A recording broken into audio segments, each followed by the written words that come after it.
పుట్టపర్తి వేలాది మంది భక్తులు విఐపీలు నిత్యం వచ్చిపోయే ఆధ్యాత్మిక నగరం. ఇక్కడ రాజకీయం కూడా ఎప్పుడూ సైలెంట్గానే ఉంటుంది.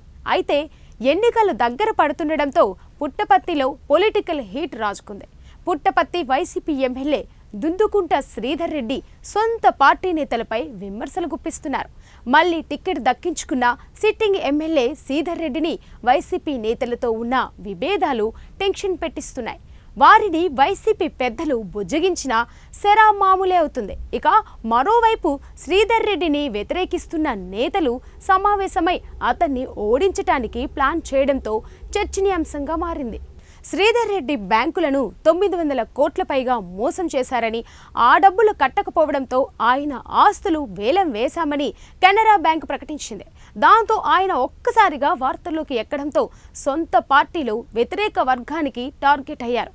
ఇక సహనం కోల్పోయిన శ్రీధర్ రెడ్డి తన ఆవేశాన్ని తన పార్టీ వారిపై చూపించారు. కొత్తకోట సోమశేఖర్ రెడ్డి, ఆయన కుమారుడు కొత్తకోట చక్రధర్ రెడ్డితో పాటు పనిలో పనిగా తన పాత రాజకీయ ప్రత్యర్థి అయిన పాముతుర్తి ఇంద్రజిత్ రెడ్డిలపై కక్షపూరితంగా వ్యవహరించారు.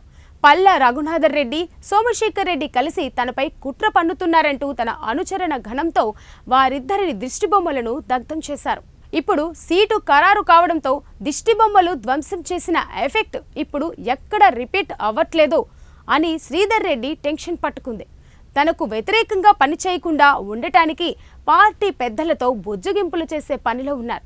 కానీ ఇక్కడే సీన్ రివర్స్ అయ్యింది. వారు స్వయంగా సీఎం జగన్ కి ఇన్ఫార్మ్ చేసినా వెనక్కు తగ్గేది లేదని క్లారిటీ ఇచ్చారని సమాచారం. ఇక మరో నేత లోచర్ల విజయ్ భాస్కర్ రెడ్డి కుమారుడు ఎమ్మెల్యే శ్రీధర్ రెడ్డి పై ఆగ్రహంతో ఉన్నారు. టికెట్ శ్రీధర్ రెడ్డికి దక్కకుండా ఆయన ఎంతో ట్రై చేశారు.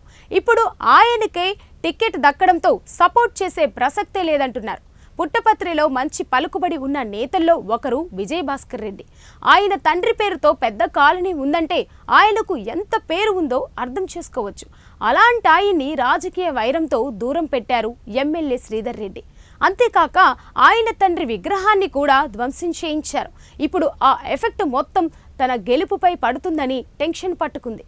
అయితే ఆయన విషయంలో పుణ్యకాలం అంతా గడిచిపోయినట్టు కనిపిస్తుంది. శ్రీధర్ రెడ్డి వ్యతిరేక నేతలు ఒక్కటే మీడియా ముందుకు వచ్చారు. కనీసం తమను సంప్రదించకుండా ఆయనకు టికెట్ ఎలా ఇచ్చారని ఫైర్ అయ్యారు. శ్రీధర్ రెడ్డికి సహకరించే ప్రసక్తే లేదని కొత్తకోట సోమశేఖర్ రెడ్డి, పామదుర్తి ఇంద్రజిత్ రెడ్డి, లోచర్ల విజయ్ భాస్కర్ రెడ్డిలు తేల్చి చెప్పారు. ఈ వ్యతిరేకులు ముగ్గురు గట్టి నాయకులే అవడంతో శ్రీధర్ రెడ్డికి ఏం చేయాలో ఇప్పుడు పాలుపోవడం లేదు.